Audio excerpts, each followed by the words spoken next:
I am Miwako. I was born in a little town of Oiso near Yokohama. In 1945, after the war had ended, I met an American soldier named Walter Lutz.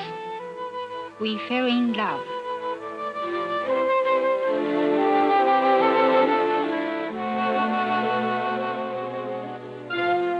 Two years later, we married and left Japan for the United States.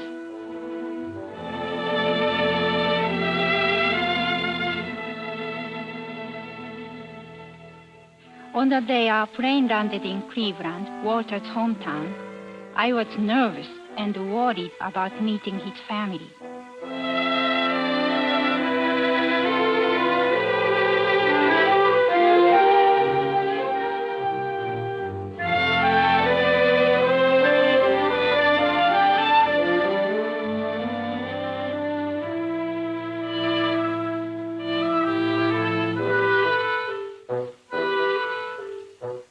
Walter's mother was friendly, but I wondered if she was wishing that Walter had married an American girl.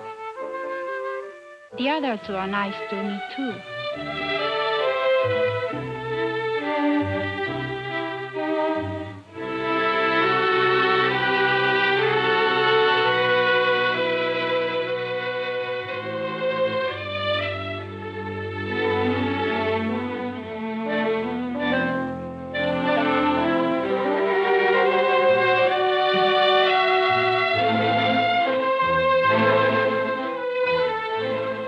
Then I had my first look at Cleveland, Ohio, the city which was to be my new home.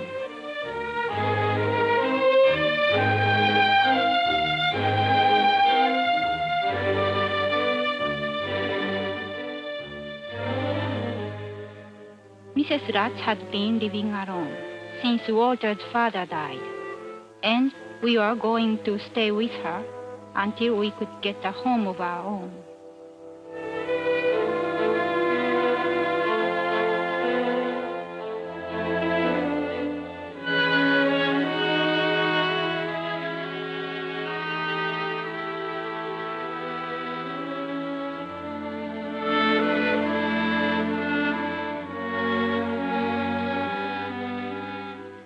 As I looked around me, I was frightened. In this house, I would have to face a new life, very different from the one we had known in Japan.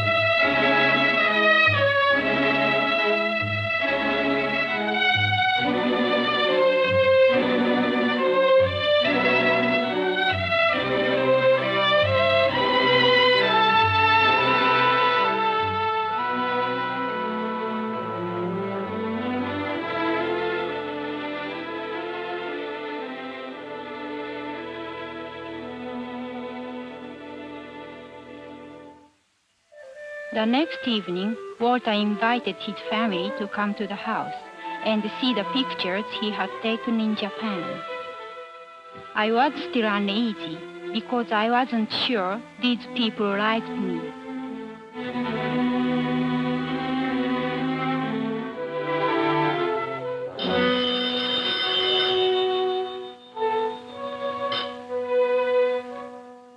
Something unpleasant happened to me that night. Walter's cousin telephoned, and Mrs. Lutz wanted me to introduce myself.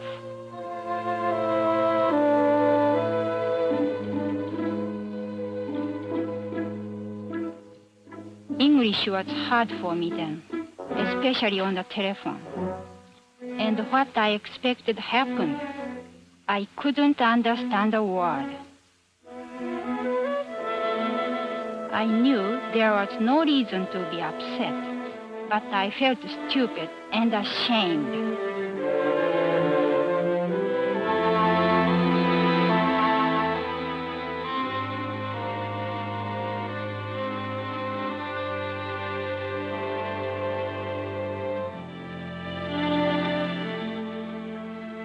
I took this picture of Miwako on our wedding day. This is Miwako's hometown, where we met. And this is her mother. Miwako took this picture of me near Mount Fuji. One thing that especially intrigued me was bamboo. This is Miwako and I just after we became engaged. And this is a picture of Miwako's family, taken the day we were married.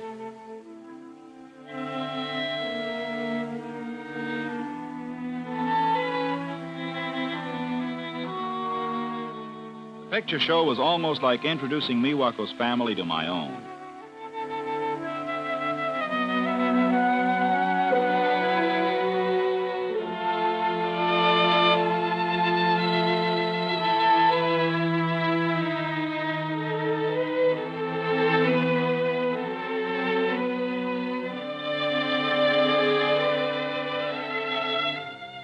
More than anything else, I wanted my mother to accept Miwako and to like her, especially because the two would often be alone together while I was away on business.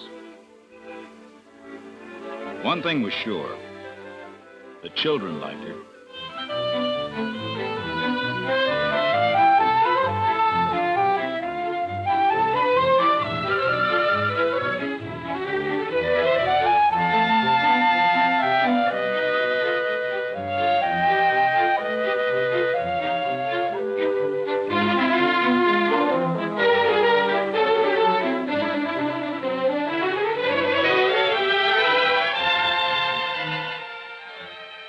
I could see Miwako was relaxed and happy. Now she was teaching the kids a Japanese game.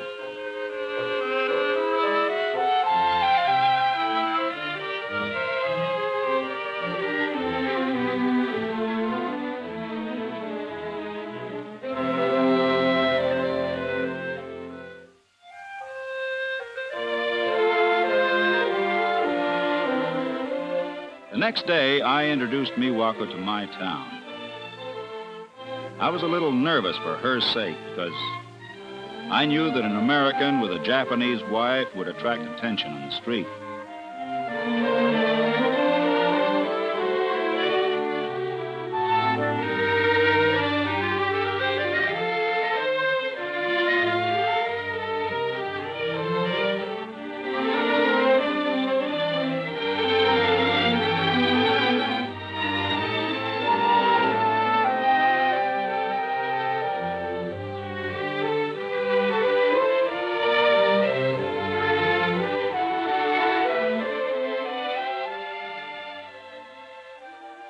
We did get a look of real resentment from one woman.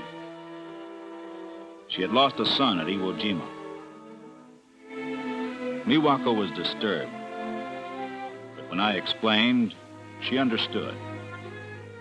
I knew she was still feeling a little strange, and I thought some new clothes might make her feel better. So we went shopping.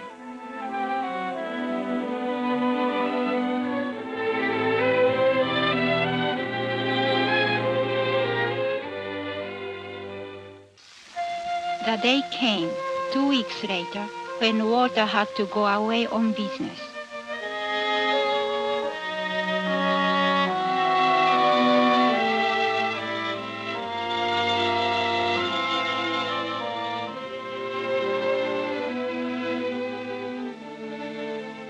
As his suitcase snapped shut, I felt already the loneliness of being without him. Walter's mother would be with me, but my poor English made it hard for us to talk. And we did not know each other yet.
I became homesick for Japan and my own mother. I remembered our house, the voices of my brothers and sisters. I remembered home.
I wondered if Walter, 300 miles away in another city, was as lonely as I was.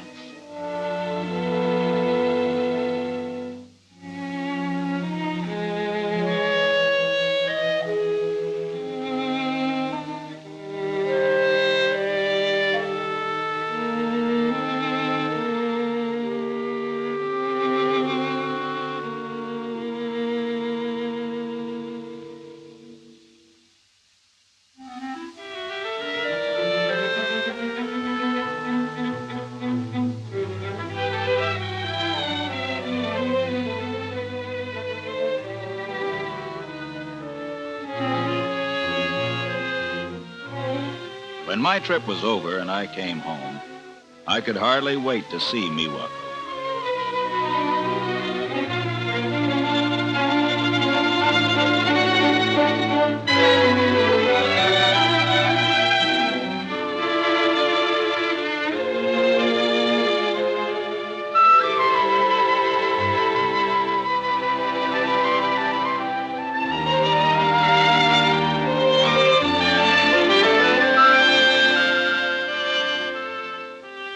Although Miwako tried to conceal it, I could see that she'd been desperately lonely while I was away. More than anything else, I wanted her to be happy. One thing was clear. I would have to have a different job. One that would not take me away from Miwako. But what job?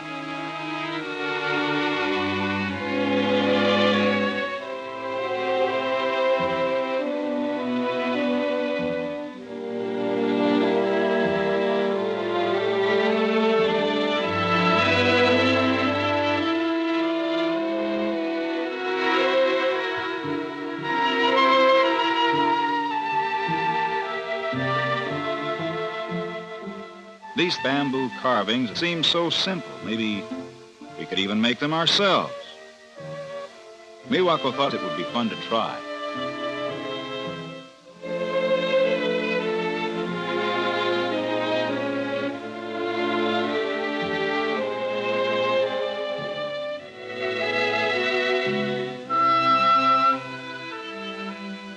That night, Miwako wrote to her brother asking him to send us some raw bamboo.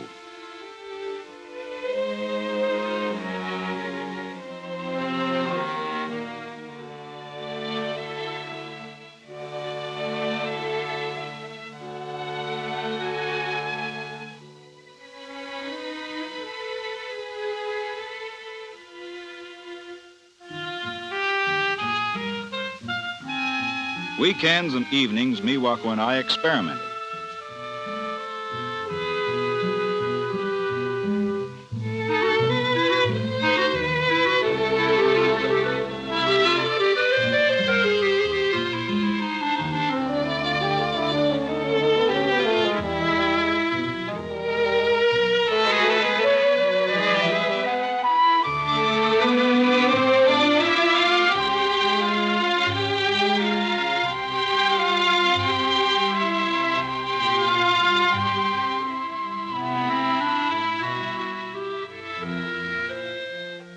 Little by little, we improved on our first crude attempts.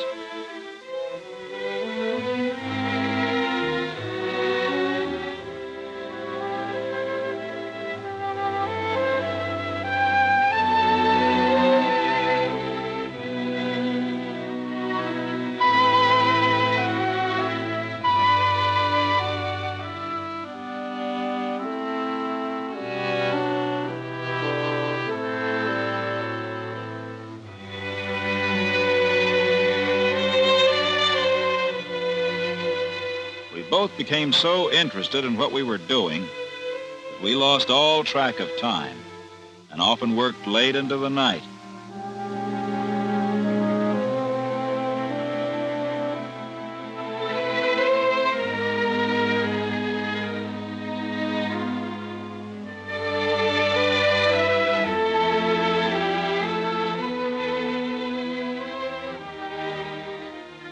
Finally, we were so pleased with our work that I decided it might be saleable. A friend of ours owned a small house furnishing store and had offered to try selling the things for us.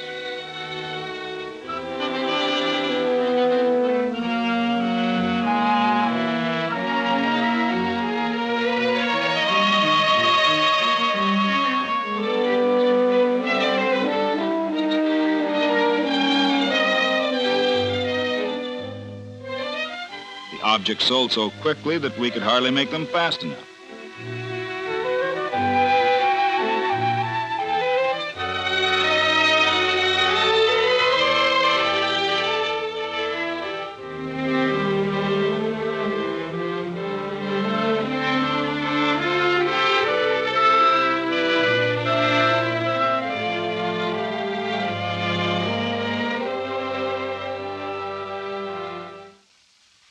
Not long after, I was to go on another business trip. I always dreaded these separations as much as Miwako.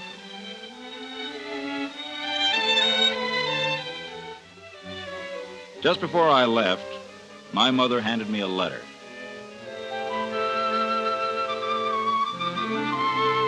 It was from my friend who owned the store. And inside was another check for a sizable amount and a request for many more orders. More than Miwako and I could fill, working only evenings and weekends.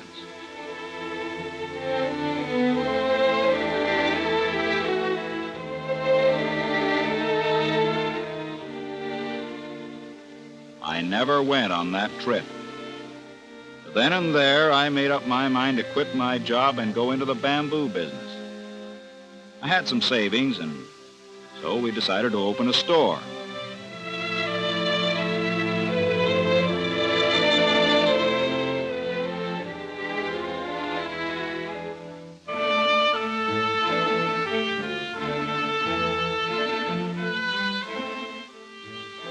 I was so happy about the store that little by little I was feeling less like a stranger in a foreign country and more at home.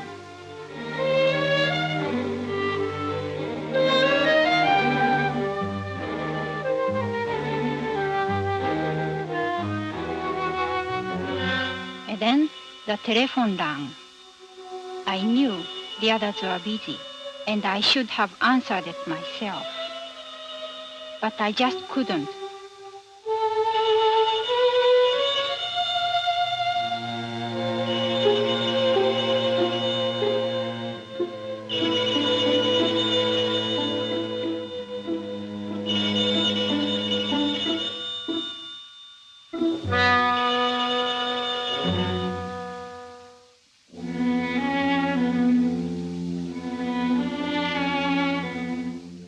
They'd hung up.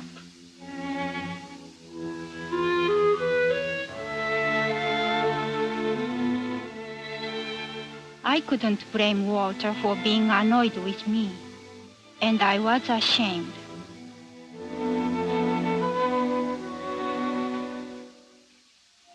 I decided to do something about this, so I joined a class at YWCA, where I could improve my English.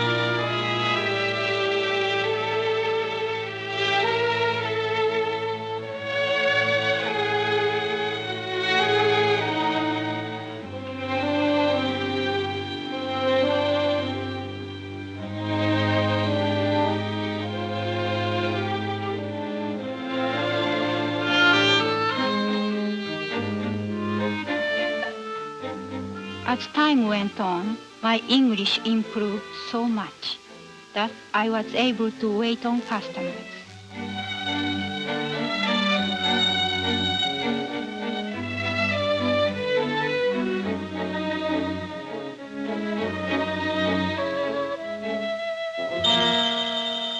But I was still afraid of the telephone.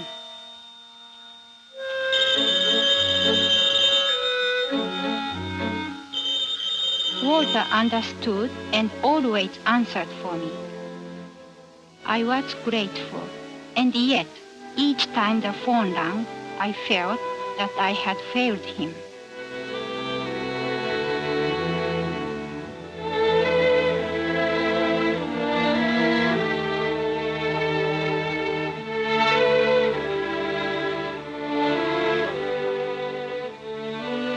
It was after our regular closing time, and Walter was anxious for us to get home. We had both been working very hard ever since the opening of the store. The next day was a Sunday, and we were going to go on a picnic. We thought a day in the country would do us both good.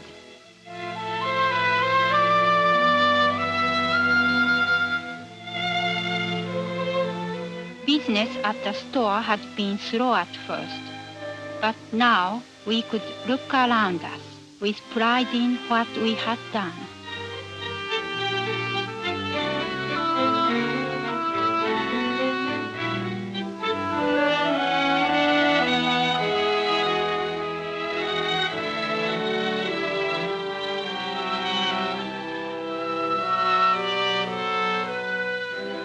We were together, and our future seemed good.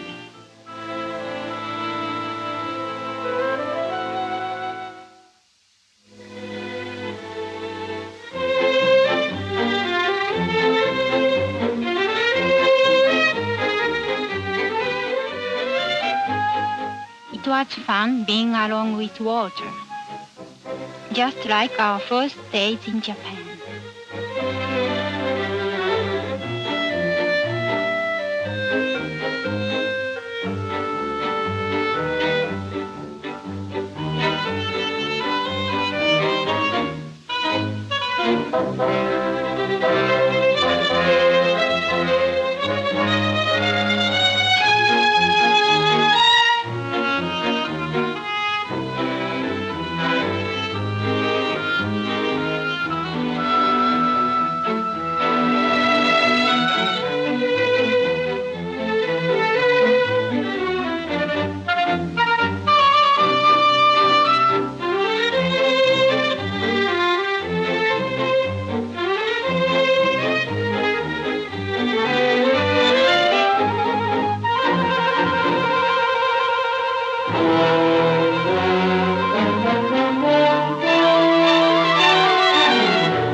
Walter needed a doctor, and somehow I had to get one.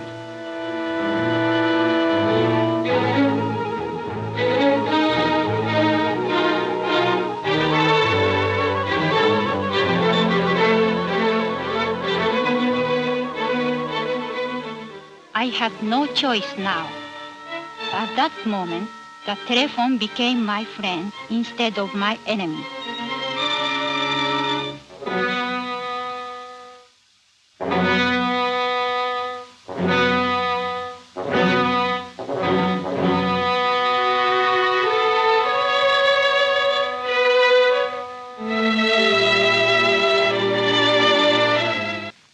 When Walter was better, we decided to give a sukiyaki party.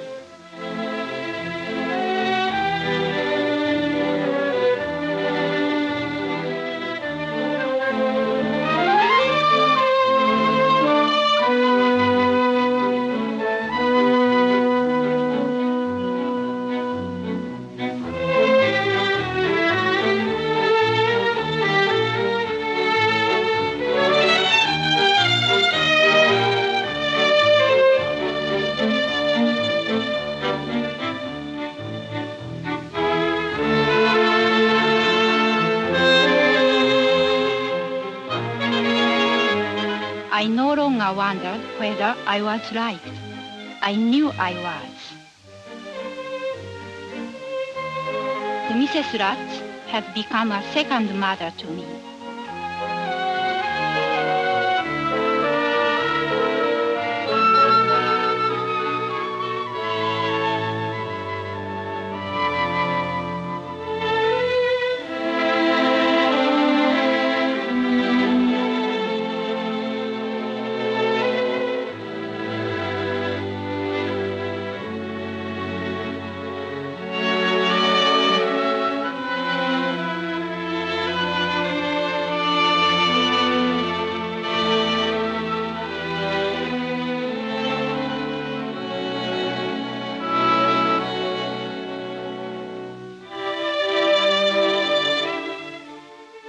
There was something in my mind that night, something I have to tell Walter about.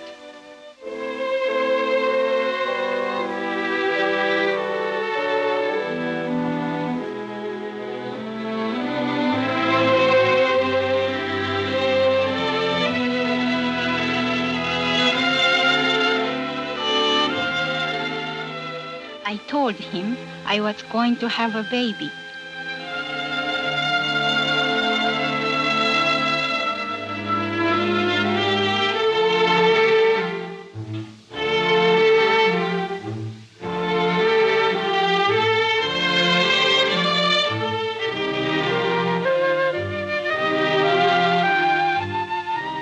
But that was just a beginning. We have 2 of them now, 2 little girls. I wish my mother could see them. Meanwhile, here is a picture.